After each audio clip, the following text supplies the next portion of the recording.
Boa noite a todos. Abrindo por acaso o livrinho Sementes de Felicidade, vamos ver o que ele nos diz na noite de hoje. Pense com clareza. Há quem proceda de forma muito diferente do que você gostaria que fosse. Isso tira sua calma e dá-lhe a impressão de que ninguém gosta de você. Mas raciocine claramente. Não será um desejo de receber, de satisfazer-se, de preencher a si próprio o motivo desse estado de espírito? Transforme-se.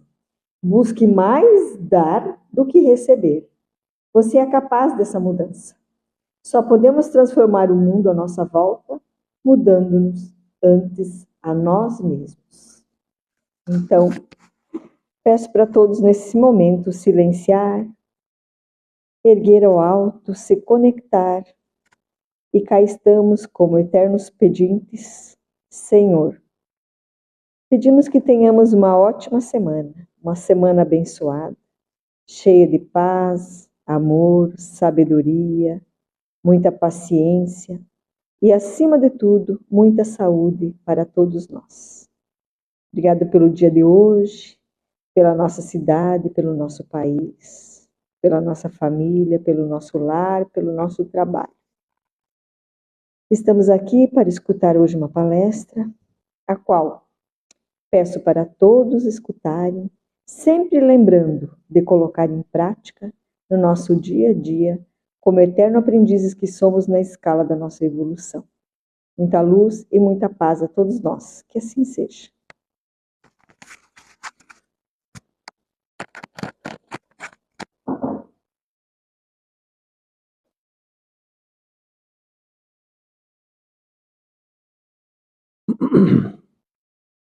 Para os nossos estudos nessa noite, nós nos inspiramos no livro Autodescobrimento, uma busca interior, pelo espírito Joana de Ângeles, na mediunidade de Divaldo Franco, na página 103, onde nós temos o capítulo Sicários da Alma, e aonde a mentora espiritual fala a respeito do passado.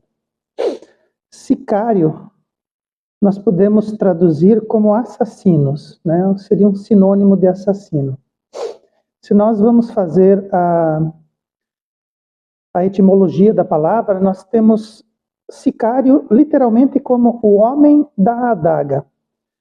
Os sicários, no ano 70 depois de Cristo, foi um grupo organizado de zelotes, e eles agiam contra os romanos, que tinham o povo judeu sob domínio, e agiam contra os simpatizantes dos romanos.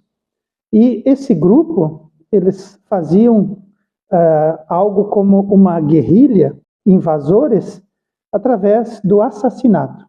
Então, eles agiam e praticavam crimes, assassinando as pessoas, os líderes, os influenciadores, para fazer com que os dominadores sentissem medo e saíssem da Judéia. E eles se denominados pelos romanos como sicários. E Joana de Ângeles coloca esse título nos alertando que muitas vezes o nosso próprio passado, ele serve para nós como sentimento de condenação. E isso pode atrapalhar o nosso processo evolutivo, pode atrapalhar a nossa própria encarnação. Então a mentora diz assim: o passado já aconteceu. E nós não podemos ignorar seus alicerces. Todavia, cada um de nós pode analisar tranquilamente suas consequências, criando condições para um futuro mais equilibrado através das realizações do presente. Então, o passado já aconteceu. Seja nessa encarnação, seja em outra encarnação, ele já aconteceu. E como tudo aquilo que já aconteceu na nossa trajetória evolutiva, tudo o que acontece forma o nosso alicerce. Nós estamos firmemente calçados sob o nosso passado. Se ele serve como um alicerce, nós precisamos pensar no alicerce como alguma coisa que segura algo em pé. Então, a nossa casa, onde nós moramos, ela possui um alicerce. Esse centro espírita possui alicerces. A ponte que liga os nossos municípios possui alicerces. Se esses alicerces não são reconhecidos como tal, ou se esses alicerces são inseguros, se transformam em alicerces inseguros, tudo que está acima rui, cai, quebra. Então nós precisamos colocar as coisas do nosso passado, todas elas são alicerces. Não há como ir lá no nosso passado, seja nessa encarnação ou em outra, ir lá e tirar alguma coisa desse alicerce. Nós que estamos acima, nos equilibrando, nós vamos cair. Nossa casa vai cair, o nosso espírito vai sofrer. Então, ele já aconteceu e ele é nosso alicerce. Ele está lá.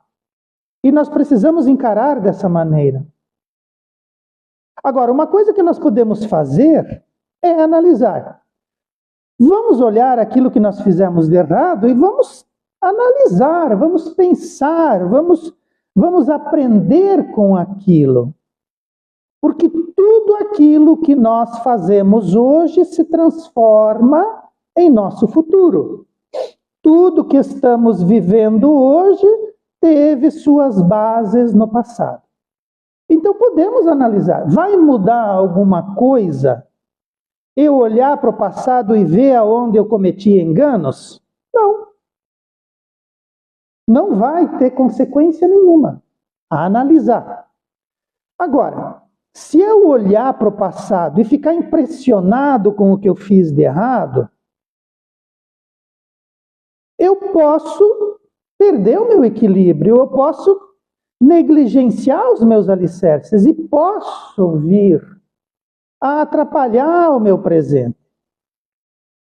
Agora, eu posso observar os meus erros e traçar dentro de mim projetos para o presente e para o futuro, levando em considerações as consequências e os aprendizados daquele momento de erro.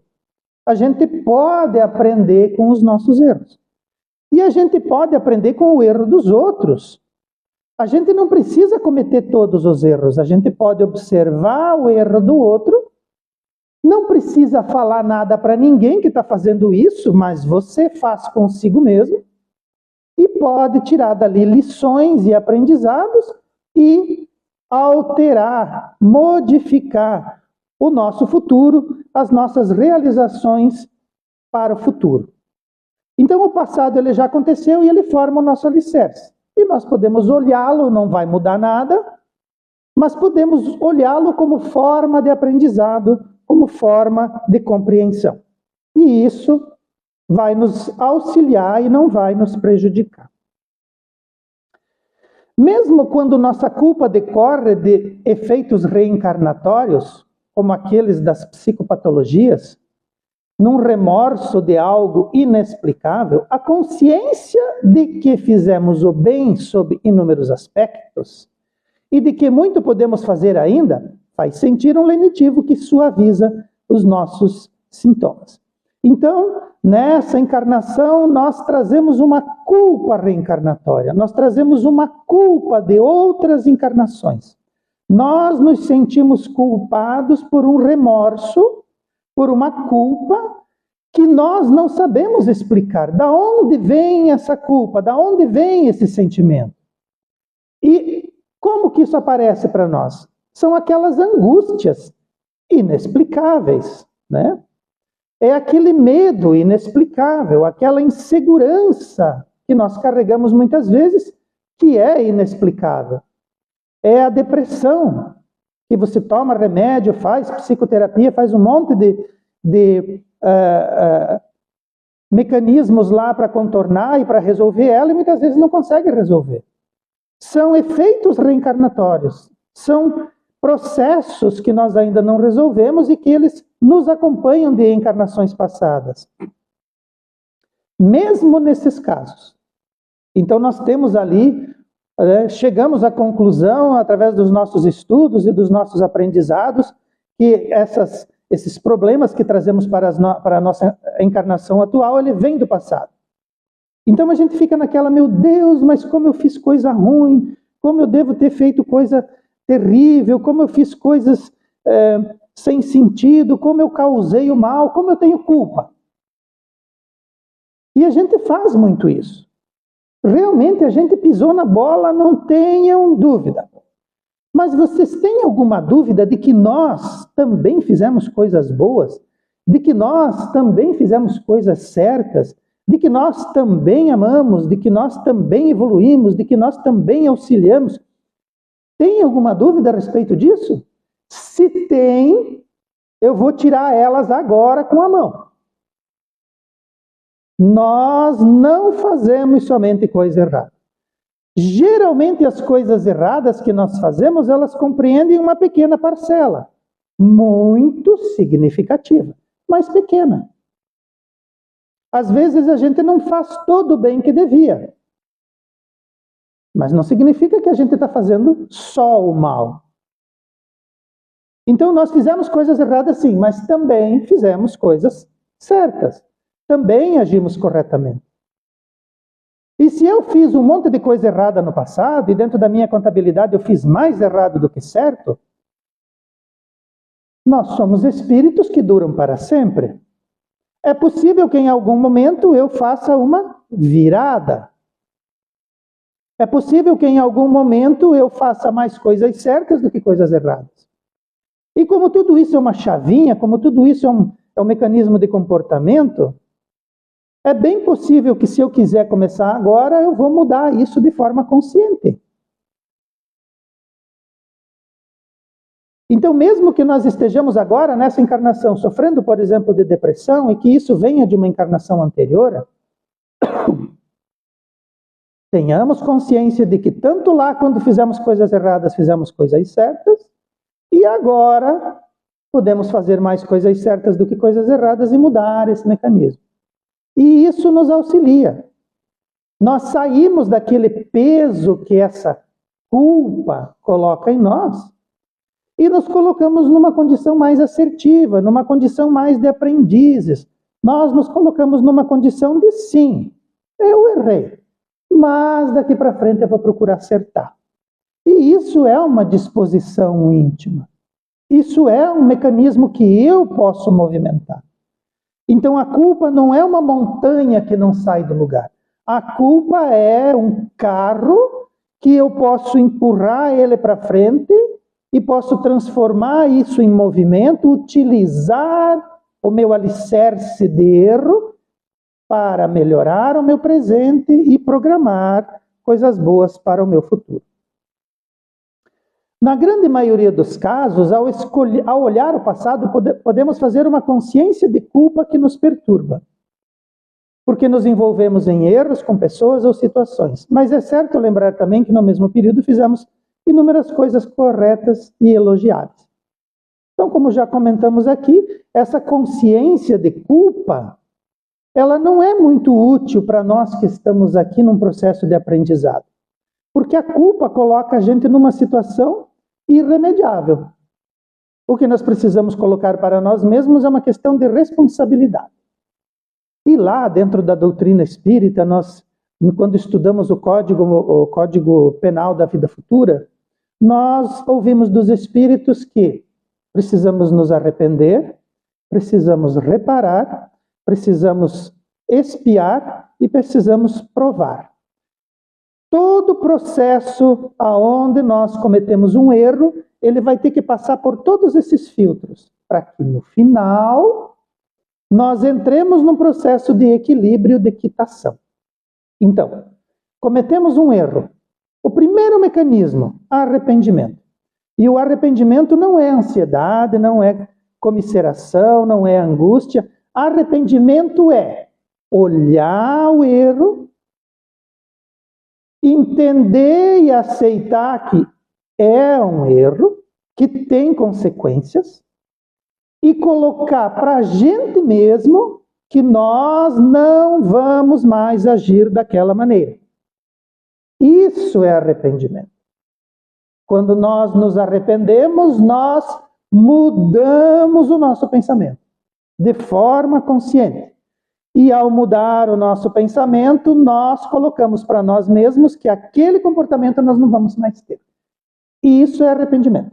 Porque se nós não nos arrependemos, é possível que numa mesma situação a gente haja da mesma forma. Nós não nos arrependemos. Muito bem. Nos arrependemos, não vamos mais fazer, aprendemos a lição. Mas nós ainda temos que corrigir aquilo que foi feito de errado. Seja para alguém, seja para uma sociedade, para um lugar, uma situação qualquer, precisamos corrigir aquilo. Então nós vamos lá e vamos refazer o dano. Mas da mesma forma nós precisamos ser provados. Então é possível que a gente precise refazer aquele dano muitas vezes. Ou talvez é possível que nós tenhamos que repetir aquela lição muitas vezes. Para quê? Para que o nosso arrependimento fique cimentado, para que ele fique incrustado, para que ele fique congelado na nossa base. Ele vai ficar pétreo, ele não muda mais de lá. E depois nós precisamos sentir o que aquele dano, aquele erro que nós causamos, sentir em nós o que aquilo significa. Então nós vamos expiar. Então, arrependimento, reparação, prova e expiação. E nós podemos passar tudo isso numa mesma encarnação. Porque tem erros assim que de repente a espiritualidade entende que não precisa assim levar em doses homeopáticas, né? Talvez uma terapia de choque resolva tudo numa encarnação. Melhor para nós, né? Vamos pensar dessa maneira. Então, o erro, ele aconteceu, mas lembremos que também fizemos coisas certas. Nesses exames, o auto-perdão deve prevalecer. Pois também devemos considerar que aquele era nosso estado evolutivo no momento. E se houvesse mais conteúdo em nosso espírito, teríamos agido de maneira diferente, sem equívocos ou arrependimentos. Então, já que aconteceu, já que não tem o que fazer, já que a espiritualidade, a divina providência, vai colocar para nós no nosso caminho o arrependimento, a reparação, a prova e a expiação, nós vamos passar por isso e vamos corrigir. Não tem outro caminho. Então, relaxa, vamos viver, vamos nos perdoar. Nós erramos, vamos nos perdoar. Por quê? Porque se nós ficamos presos no erro, nós não caminhamos para frente. E como a espiritualidade ensina para nós que nós vamos passar por esses mecanismos e vamos entrar em equilíbrio, porque isso é natural, é da lei. Lei de ação e reação, é da lei. Você vai escapar de um erro que você cometeu? Não vai. O que vai acontecer com esse erro que você cometeu? Arrependimento, expiação, prova? Não tem. Então vamos relaxar. Vamos aprender. Vamos fazer desse momento um momento de aprendizado. E também tem aquilo. Ah, mas lá naquela encarnação, onde eu andava com uma armadura, onde eu tinha espadas, onde eu tinha um cavalo, escudo e elmo, eu era agressivo, mas daí era todo mundo. Ninguém que andava na rua, se pudesse, não teria uma espada ou uma adaga na cintura. Era aquele momento evolutivo. De repente eu tinha duas, né? Então meu erro era duplamente maior. Mas se naquele momento, naquela situação, eu tivesse mais conteúdo, eu tivesse mais presença de espírito, eu tivesse mais evoluído, no mesmo período em que você tinha os romanos agredindo Cristo, você tinha os discípulos dele aprendendo com o Cristo. Eles chegaram naquele estágio e podiam se capacitar para essa lição. Os romanos não. Então naquele momento eu não estava no meu melhor momento evolutivo. Eu tive que aprender muito depois daquilo. E eu aprendi muito depois daquilo, tanto que hoje eu não ando mais com elmos, escudos e espadas. É outro momento. Então a gente ficar pensando no passado com a cabeça que a gente tem hoje, ficar se comiserando, completamente improdutivo. Não tem função nenhuma. Agora, utilizar aquilo para fazer uma base firme, para eu não repetir o meu erro e me capacitar para as lições que certamente vão me alcançar por conta daquele erro, é sim alguma coisa bem produtiva. E aí nós temos que lembrar o seguinte, ó, auto-perdão, né? Perdoar nossa atitude não significa que o nosso pecado foi apagado. Perdoar nossa atitude não significa remissão da nossa falta. Essa falta vai ser resgatável pelo tempo. Então, esse perdão significa a oportunidade de crescimento interior, de reparação dos prejuízos, agora ou no futuro.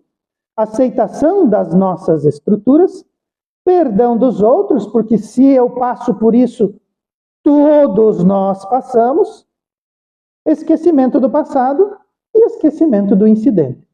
Eu preciso no futuro lembrar que aquele tombo que eu caía por conta daquele tombo que eu provoquei? Não. Eu preciso saber que aquilo que está acontecendo está atrelado a um passado. Não, não tem. Eu preciso passar por aquilo como prova, eu preciso passar por aquilo como expiação, e eu preciso colocar para mim mesmo que é uma oportunidade, ou de crescimento, ou de reparação. Qual delas? Não interessa. Aproveita a oportunidade. Se eu estou reparando, ótimo. Se eu estou crescendo, ótimo. Se eu tenho que me provar, ótimo. Não interessa. Então, vamos viver o dia de hoje. Vamos fazer a nossa contabilidade quando chegar o momento, quando nós sentirmos um momento grave lá na realidade espiritual, com os nossos mentores, com os nossos desafetos, no dia em que chega o nosso mentor espiritual com a nossa pastinha embaixo do braço. E dizendo assim, hoje nós vamos falar de fulano. Que no caso somos nós.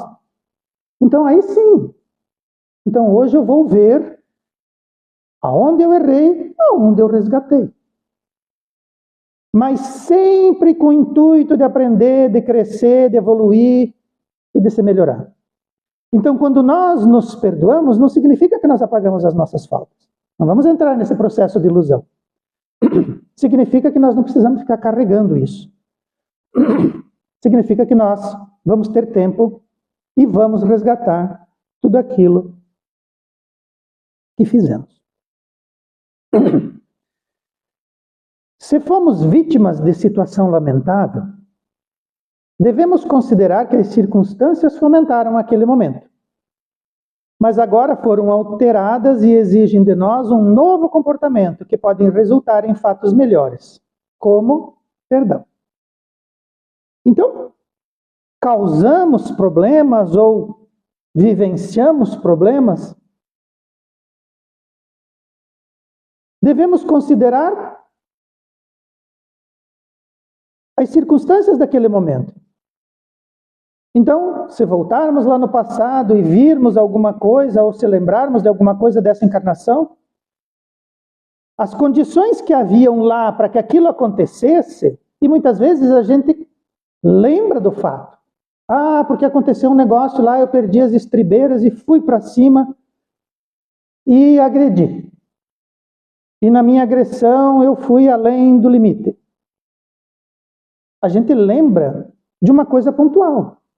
Mas e todo o complexo que aconteceram, às vezes dias, às vezes meses, às vezes anos antes daquele dia fatídico? Quanta coisa foi se somando, quanta coisa foi, né, quanta indignação, quanta energia, quanto comportamento, quanta humilhação, quanta coisa aconteceu até que você perdeu a estribeira. Até que a gente vai lá e põe o pé na jaca, como se diz na gíria, né? Aquelas circunstâncias levaram aquele desfecho. Mas aquelas circunstâncias, elas não estão se repetindo hoje. Elas foram alteradas. Eu alterei. Eu mudei. Eu cresci, eu evoluí, eu estava num lugar, eu não estou mais. Eu não estou congelado naquele momento. Então é uma situação que se lamenta. Mas a gente às vezes foca num ponto só e esquece do contexto. A gente pensa que aquele ato, aquele momento foi errado, mas as circunstâncias que o rodeavam, às vezes nós não temos mais as lembranças plenas para saber quais foram os motivadores, quais foram os disparadores, quais foram os gatilhos. E hoje mudou. Hoje eu estou numa situação diferente. Então, naquela circunstância, sim, eu devia ter agido diferente. Mas hoje está cheio de oportunidade para fazer certo, para fazer melhor, para fazer corretamente. Eu mudei e as circunstâncias mudaram. Graças a Deus. Senão a gente ficaria parado no espaço e no tempo repetindo aquele erro indefinidamente. Então, levar em consideração que houveram mudanças de lá para cá, levar em consideração que as pessoas envolvidas naquele fato também mudaram. Também evoluíram, também encontraram e estão em situações diversas. Então, mais uma vez, o aprendizado e o perdão para nós mesmos. Se nós fomos algozes de alguém e desencadeamos conflitos com prejuízos e consequência, o reconhecimento do erro é o primeiro passo da recuperação pessoal e como maneira de apaziguar o ofendido. Então, às vezes a gente passa por circunstâncias e a vida inteira a gente fica carregando aquela situação. E às vezes a pessoa que sofreu o nosso ato, né, aquele que foi o depositário das nossas energias em desalinho, não fala mais com nós, não cruza mais o nosso caminho, não responde mais o nosso bom dia, mas às vezes o que essa pessoa está esperando? Ah, cara, desculpa, eu estava errado. Às vezes é só o reconhecimento de que nós estamos errados. Então, se nós prejudicamos alguém, se nós cometemos um prejuízo, se nós cometemos um erro, e a outra pessoa é que sofreu as consequências, então, primeira coisa, analisa o fato e diz, nisso aqui eu estava errado. Porque esse é o primeiro, não é o arrependimento? Então, o arrependimento é reconhecer que aquilo é errado e mudar a maneira de pensar. Reconhecer o erro. Arrependimento é a primeira coisa. A partir do momento em que nós reconhecemos o erro e nós nos arrependemos, nós damos início à solução daquele problema. Porque enquanto eu acho que eu estou certo e que aquilo que eu fiz é justificável, eu vou carregando aquele erro quantas encarnações forem possíveis e necessárias. Até o momento em que eu vou sendo confrontado e eu reconheço que aquele tipo de comportamento diante daquele tipo de situação é um erro. Então nós observando Cristo, nós observando o Evangelho, nós que somos espíritas observando as orientações dos espíritos amigos, nós vamos reconhecendo que certas atitudes, certos comportamentos, certos procedimentos é um erro. Reconhecendo que é um erro, pronto, damos início ao processo de purificação, ao processo de reequilíbrio. Então isso é bom para nós e é bom para a pessoa que nós ofendemos. Então, ninguém é isento sozinho, ninguém sozinho tem a primazia da culpa. Às vezes eu agi errado, porque a outra pessoa, ao tempo dela, também agiu. É um problema dela reconhecer esse erro, mas quando eu reconheço, há um apaziguamento de mim mesmo, eu não vou mais fazer aquilo, não vou mais recair naquela circunstância, e quando eu tiver a oportunidade, eu vou para a pessoa e digo assim, me desculpe, naquele momento, naquela circunstância, eu estava errado. Me desculpe.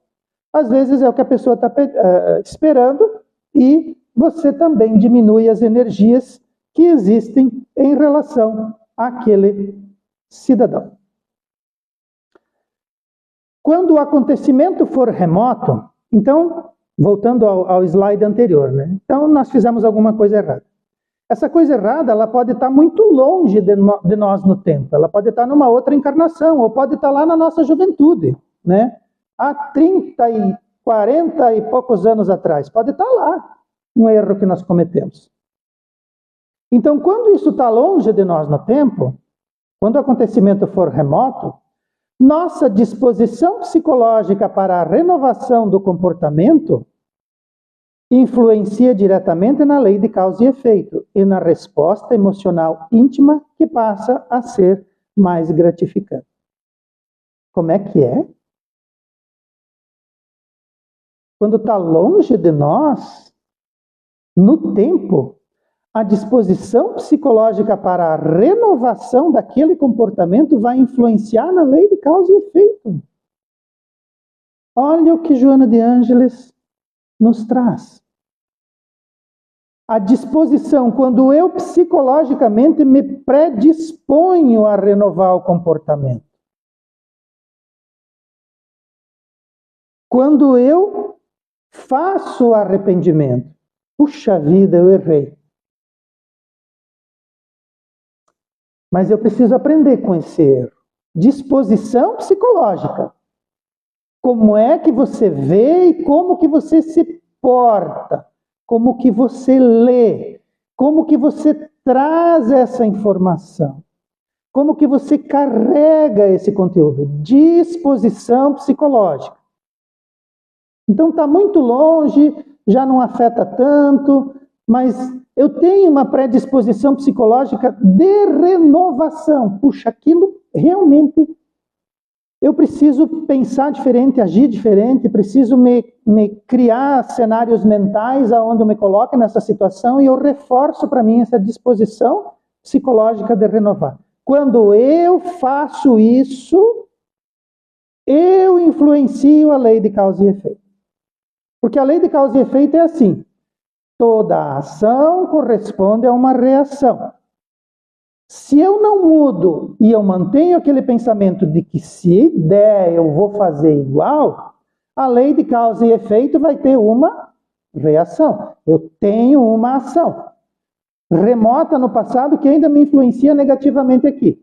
Ação negativa, resposta, efeito negativo. Muito negativo. Mas quando eu me coloco como disposição para renovação, arrependimento, reparação, aprendizado, o que acontece com a lei de causa e efeito? Muda também. Oh, que coisa boa! Então quer dizer que se eu pensar diferente agora, eu mudo o meu futuro. Lei de causa e efeito, sendo atendida. Olha que interessante. E também influencia na resposta emocional, que passa a ser mais gratificante. Então eu olho aquele erro e eu não fico penado, eu não fico preso. Eu tenho uma resposta emocional íntima que é gratificante. Como aquele erro me ensinou?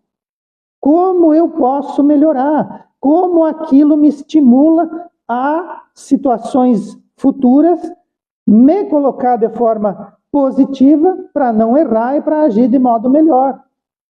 Então nós mudamos a lei de causa e efeito quando nós temos uma predisposição psicológica de renovação, observando os erros do nosso passado. Mas daí então, às vezes a gente pisa na bola e isso faz pouco tempo, é recente, né? Quando o acontecimento mental for recente, o encontro mental com o prejudicado, encarnado ou não, através da visualização, com a apresentação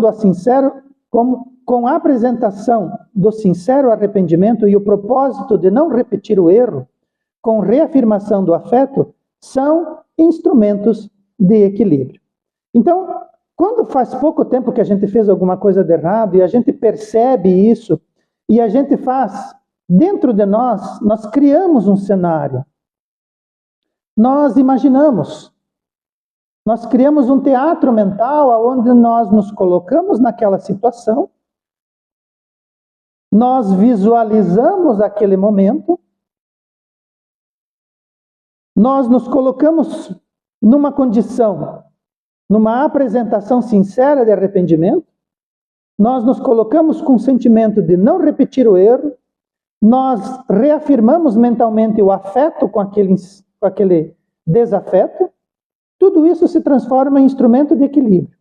E Joana de Ângeles diz assim, esse desafeto, né, esse prejudicado, ele pode ser encarnado ou não. Então vamos imaginar assim, aconteceu alguma coisa qualquer, aconteceu um desequilíbrio, eu fui o motivador desse desequilíbrio, né, briguei lá com alguém, e em poucos dias esse indivíduo, por uma circunstância do processo reencarnatório dele, desencarna. Poxa, agora como é que eu vou pedir desculpa? Como é que eu vou reafirmar o meu propósito, né? Dizer que eu estava errado, como é que eu vou fazer isso? Não tem como, né? Cria-se um cenário mental. Imagina que você está com a pessoa, imagina que a pessoa está ali na tua frente, imagina que vocês vão falar daquele assunto, e quando chega na presença da pessoa, diz, olha, em relação àquilo eu estava errado, eu quero pedir desculpa, e aquilo foi um momento, não leve aquilo como se eu não gostasse de você, como se você não fosse importante, como se eu não te respeitasse. Na verdade, eu reafirmo o meu afeto para você e sigo em equilíbrio. Porque às vezes as coisas recentes, elas têm um peso maior. Eu não estou longe, eu não estou distante no tempo, eu não analisei aquilo devidamente, eu não esperei novos fatos e novas circunstâncias. É complicado. Mas a gente pode realizar esses exercícios mentais nos casos recentes e resolver dessa maneira. E se a gente faz esse cenário, se a gente cria esse cenário, se a gente age dessa maneira nos nossos cenários mentais, vai que daqui a alguns dias você encontra essa pessoa e aquela circunstância mental que você estava treinando acontece. Você já sabe o que dizer, você já sabe o que fazer e tem o cenário mental pronto, o roteiro mental pronto para, em uma situação qualquer, resolver aquilo da maneira como o nosso processo evolutivo vê e entende e que seria uma maneira legal e justa de resolver. Então, elaborar esses cenários mentais e ver como você agiria diante daquilo também é um instrumento de reequilíbrio. Seria ideal a vítima perdoar. Seria ideal. Mas, se isso não ocorre, não tem importância nenhuma e não tem problema nenhum. Pois o gesto essencial é daquele que se arrepende, se reequilibra e se dispõe a resgatar os prejuízos causados no momento oportuno. Então vamos lá. Eu sou a vítima. E alguém que errou comigo vem e pede desculpa. Eu que sou vítima tenho que perdoar. Mas digamos que eu não perdoe. Tem algum problema para quem pediu perdão? Não. Não tem problema nenhum. Assume importância isso? Nenhuma. Aquele que se arrependeu, aquele que pediu desculpa, aquele que voltou atrás, que reconheceu o erro, que se arrependeu, que vai reparar, que vai espiar e que vai ser provado, já deu início ao processo dele. Agora, eu que sou vítima, se eu não perdoo, o problema é meu. Se a vítima é a outra pessoa, e eu vou lá e peço desculpa para ela, e ela diz, eu não vou te perdoar, o problema é dela. Eu olhei a situação. Eu fiz um meia-culpa. Eu achei que devia ter agido diferente. Eu fui lá e fiz a metanoia, fiz o meu arrependimento. Vou lá e peço perdão. Eu fiz a minha parte. Se a outra pessoa não quer perdoar, não tem problema. Vai ter problema para mim? Não. Eu fui lá e pedi desculpa. Não tem importância mais, não tem problema mais. O problema é da outra pessoa. É possível que num futuro, numa circunstância, na lei lá de causa e efeito, na influência da lei de causa e efeito, É possível que nós nos encontremos novamente? É possível. É possível que nós sejamos colocados diante de situações em que nós tenhamos que rever esses aspectos? É possível. Qual que é a minha disposição? Acertar. Qual que é a dela? Continuar errado. Tem importância para mim? Não. Quando chegar na hora, eu vou acertar. Quando chegar na hora, o problema é dela, o que ela vai fazer com aquela circunstância. Causa e efeito dela. Eu tenho que estar preocupado com causa e efeito para mim. Então seria ideal perdoar. Mas se não ocorre o perdão nem da vítima, quando nós somos vítimas ou se da pessoa que é vítima, não tem importância. Nós é que devemos estar colocados no processo e prestando atenção na lei de causa e efeito. Nós é que precisamos do reequilíbrio, nós é que precisamos correr atrás do prejuízo. Se a outra pessoa não aceita, não há o que se fazer. Muitas vezes, desejamos voltar ao passado para poder fazer diferente. Todavia, a experiência que possuímos hoje talvez não baste para fazer o correto, pois necessitamos também de reservas de forças morais para suportar as energias dos acontecimentos do momento. Então a gente estava lá, existia uma circunstância e existia um tempo evolutivo, eu fui colocado diante de uma situação, eu não lembro mais do contexto todo, mas eu lembro de que naquele ponto eu errei. E aí, muito tempo depois de passar por muitas experiências, de amadurecer, a gente diz, mas se eu voltasse lá, eu ia fazer diferente. Sim, você ia fazer diferente. E talvez na época, se você tivesse feito diferente, talvez nós não tivéssemos força, reserva moral para suportar. Então, às vezes, a gente faz uma coisa certa, mas fica brabo conosco mesmo porque nós fizemos a coisa certa. Quando chegou aquele momento, eu fiz isso. Não, mas isso foi bom, isso está certo. Mas a vontade que eu tinha era de sair no braço, a vontade que eu tinha era de dizer um monte de coisa e eu não disse, agora eu estou aqui arrependido. Reserva de força moral. Agir direito e suportar as energias daquela decisão, daquele momento. Porque não nos enganemos. As energias pesam sobre nós. E às vezes as pessoas que estão assistindo, depois elas vêm e dizem assim, lá naquele momento, naquela circunstância, você devia ter feito isso, mas você não fez. Você agiu completamente contrário. Então aqueles que não estavam no problema estavam torcendo, estavam jogando energias para que nós que estávamos diante da situação tivéssemos errado. Não, mas a pessoa veio e te pediu perdão e você perdoou. Você era vítima e você perdoou. Não, você não devia ter feito isso. Você fez direito. Você analisou e você seguiu certo no processo. Mas as pessoas que estão junto, elas estão pondo a energia delas no processo e nós precisamos ter reservas morais para suportar aquela decisão. Então, às vezes, a gente age como age porque a gente precisa aprender. E, às vezes, a gente olha daqui e hoje eu teria reservas morais, sim, para resolver diferente e arcar. Porque as energias são, sim, poderosas.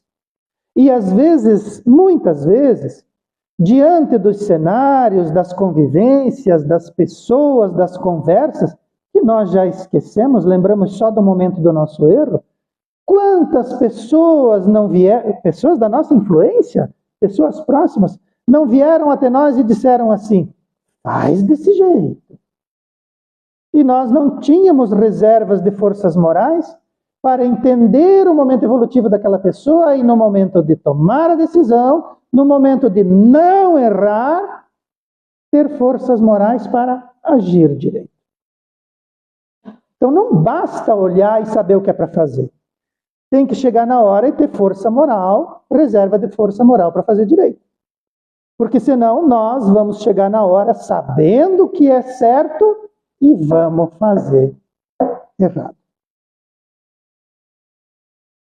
Então olha quanta coisa tem em analisarmos um evento que nós classificamos como um erro do nosso passado. As forças morais, o momento evolutivo, o cenário, coisas que nós esquecemos, a nossa atitude, o nosso erro, o sentimento de culpa. Então, o passado, ele é um livro repleto de páginas, com milhões de lições.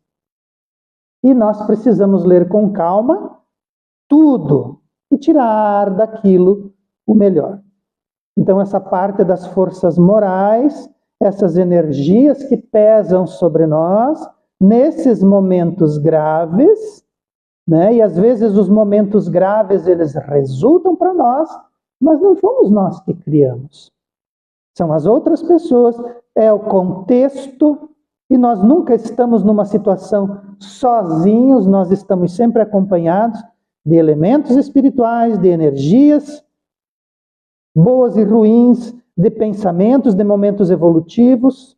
Tem muita coisa associada aos momentos de erro da nossa vida. E todos eles precisam ser analisados para que nós usemos esses erros como molas para os acertos futuros.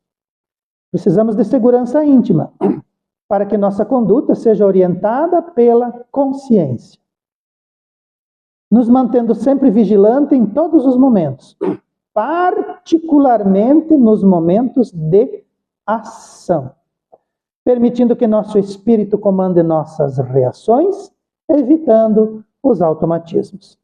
Então nós precisamos analisar os nossos pontos fracos, os nossos erros, para criarmos essa segurança íntima. Nós precisamos fazer um treinamento dos momentos difíceis e graves para saber que quando eles se reproduzirem, nós termos um roteiro mental para resolvê-los. Isso dá uma segurança íntima. É um planejamento de ações para a nossa segurança. Mas isso precisa ser orientado pela nossa consciência. Porque se nós não fazemos esses exercícios, quando chega na hora, o automatismo, ele age. Então, a gente teve tantas encarnações de capa e espada, de escudo e de elmo, que é possível que hoje, não utilizando mais esses elementos, nós continuemos agindo como cidadãos cavaleiros da tábua redonda, que resolvem tudo pelo fio da espada.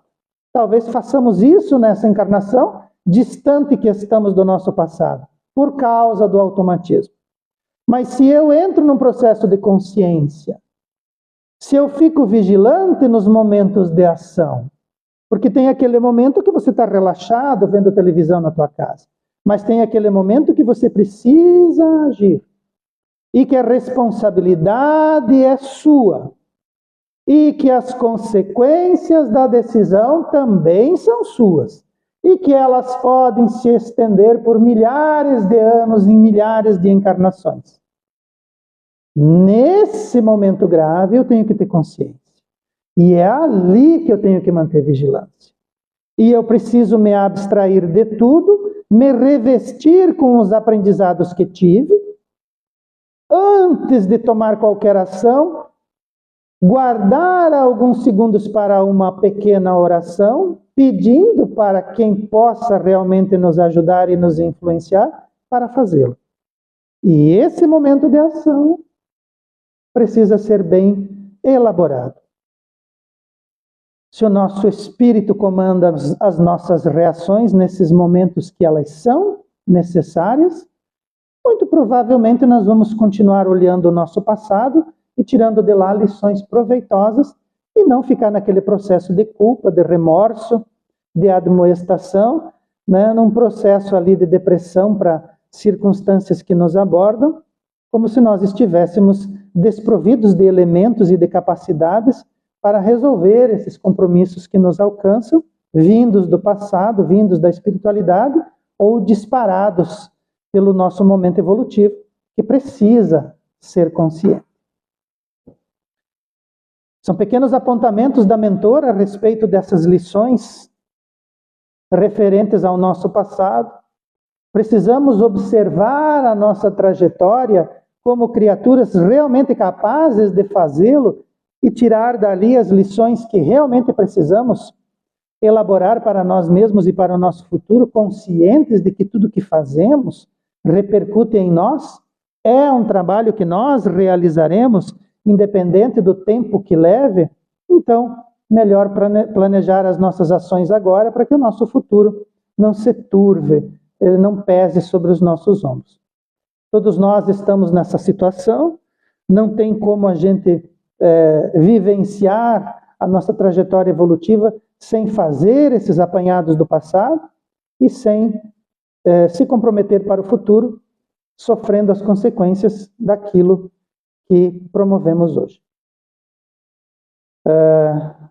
Oriento, solicito que as pessoas que puderem e que encontrarem o livro realizem o seu estudo, porque ele, além dessa lição, tem muitas outras que são tão importantes ou mais para o nosso futuro, para o nosso reequilíbrio futuro.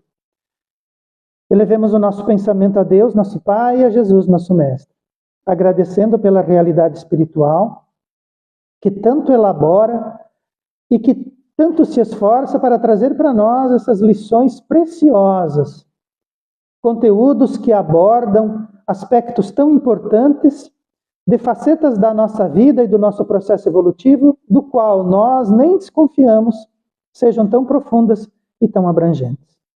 Que essas lições sirvam para nós como elementos fundadores dos homens e mulheres do futuro que todos desejamos ser. Os nossos amigos espirituais não desistam de nós, que eles não permitam que nós nos afastemos das orientações seguras que recebemos.